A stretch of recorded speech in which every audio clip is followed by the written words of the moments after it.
तर बघा, लाडकी बहीण योजनेसंदर्भात तुम्हाला 2100 रुपये मिळण्याचा निर्णय हे सरकारने घेतलेला होता। तर आता बघा, फेब्रुवारी आणि मार्चचा हप्ता सगळ्या महिलांना मिळालेला आहे। तर एक न्यूजतर्फे तुम्हाला माहिती देण्यात आलेली आहे की 2100 रुपये तुम्हाला कधी मिळणार होते आणि कधी देण्यात येणार आहे। तर त्या संदर्भात आजचा टॉपिक असणार आहे आणि लाडकी बहीण योजनेचे सगळे डाऊट तुमचे आजच्या व्हिडिओमध्ये क्लिअर होऊन जाणार आहे। तर त्याच्या आधी तुम्हाला डेली अपडेट्ससाठी ज्योतिष चॅनलला सबस्क्राइब करून बेल नोटिफिकेशनला प्रेस करून ठेवणे गरजेचे असणार आहे।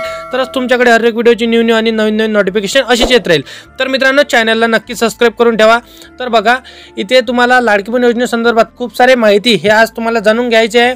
तर तुम्हाला व्हिडिओला एंडपर्यंत नक्कीच बघायचं। तर बघा, लाडकी बहन योजने से बाहर होगी लाखों महिलाएं, अजित पवार ने बताया सरकार का प्लान। तर भरपूरशा महिलांना हे बाहेर देखील काढण्यात आलेलं होतं, ते देखील तुम्हाला भरपूरशा व्हिडिओच्या माध्यमातून आम्ही सांगितलेलं होतं। तर बघा, अजित पवार ने कहा ऐसे नागरिक जो वर्ग से नहीं आते हैं उन्हें इस भी स्कीम का लाभ मिल रहा है। ऐसा इसलिए हुआ क्योंकि राज्य सरकार जल्दबाजी में स्कीम लाई थी।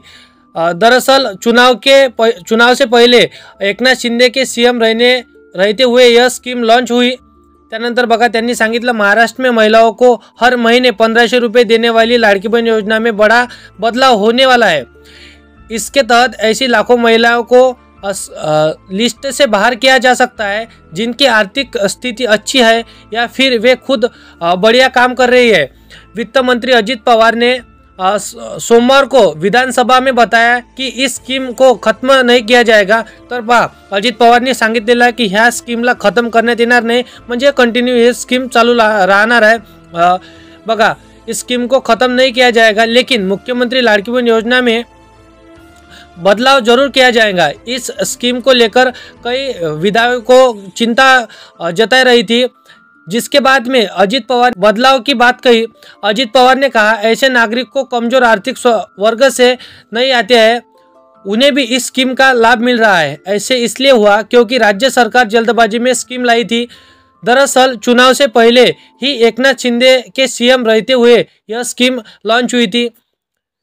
चुनाव के दौरान महायुति ने वादा किया था कि सत्ता में लौटने के बाद इस स्कीम को बढ़ाकर, मतलब 1500 रुपये न देता तुम्हाला 2100 रुपये देईन। जेव्हा चुनाव झाला होता तर सरकारने असं म्हटलं होतं की चुनाव झाल्याच्या नंतर तुम्हाला 1500 रुपयाच्या ऐवजी तुम्हाला 2100 रुपये देण्यात येणार आहे, म्हणजे 600 रुपये त्याच्यात वाढ करण्यात येणार होती। तर बघू शकता, इथे 2100 रुपये किया जाएगा, लेकिन अब तक कोई फैसला नहीं हुआ है।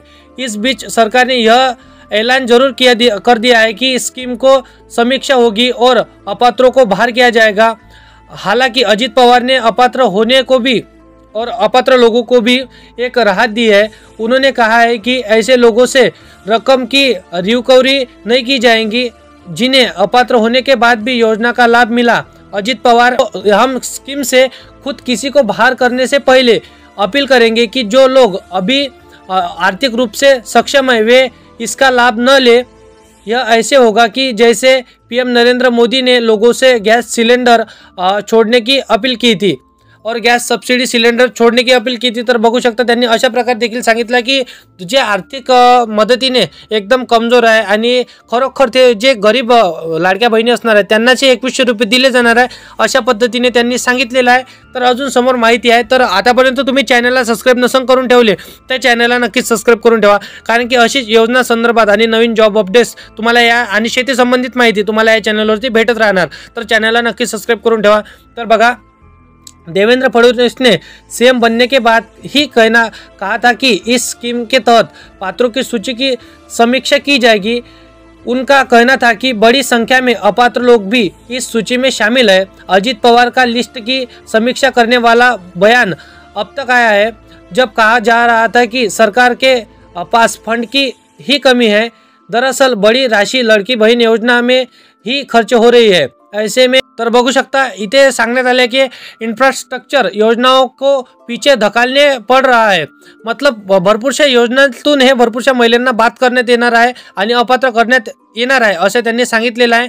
बीते दिनों सामाजिक न्याय मंत्री संजय सिरसाट ने कहा था कि सरकार ने 700 करोड़ रुपए की रकम उनके विभाग से निकालकर लाड़की बहन योजना के लिए आवंटित की है।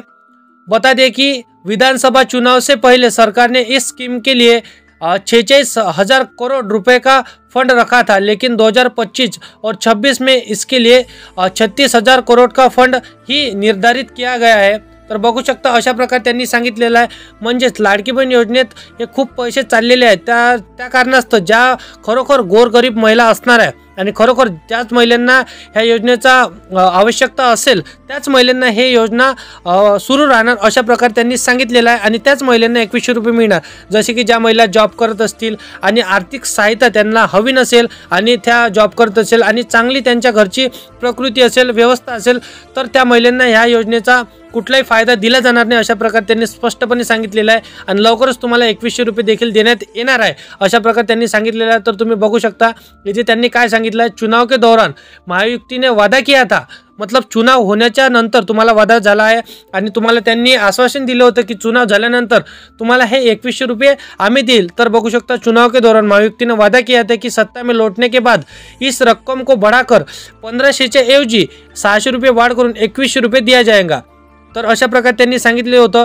तर तुम्हाला हे 1500चे ऐवजी 2100 रुपये देण्यात येणार आहे। तर तुम्हाला अशी माहिती आम्ही देत असतो या चॅनलवरती। तर व्हिडिओ आवडला असेल तर व्हिडिओला लाईक करा, आपल्या मित्राला मैत्रिणीला नक्की शेअर करा। आणि असेच कामाचे व्हिडिओ तुम्हाला डेली पाहायचे असेल आणि योजना संबंधित शेतकरी योजना झालं, कोणी PM किसान योजना, लाडकी बहीण योजना आणि जॉब अपडेट्स अशा नवीन योजना तुम्हाला पाहायच्या असेल डेली, तर तुम्ही डेली अपडेट्स ज्योतिष या चॅनलला सबस्क्राईब करून बेल नोटिफिकेशनला प्रेस करून ठेवाल, जेणेकरून तुमच्याकडे हर एक व्हिडिओची न्यू आणि महत्त्वपूर्ण नोटिफिकेशन अशीच पोहोचत राहील। तर मित्रांनो चॅनलला नक्की सबस्क्राईब करून ठेवा। तर चला येऊया नेक्स्ट व्हिडिओमध्ये।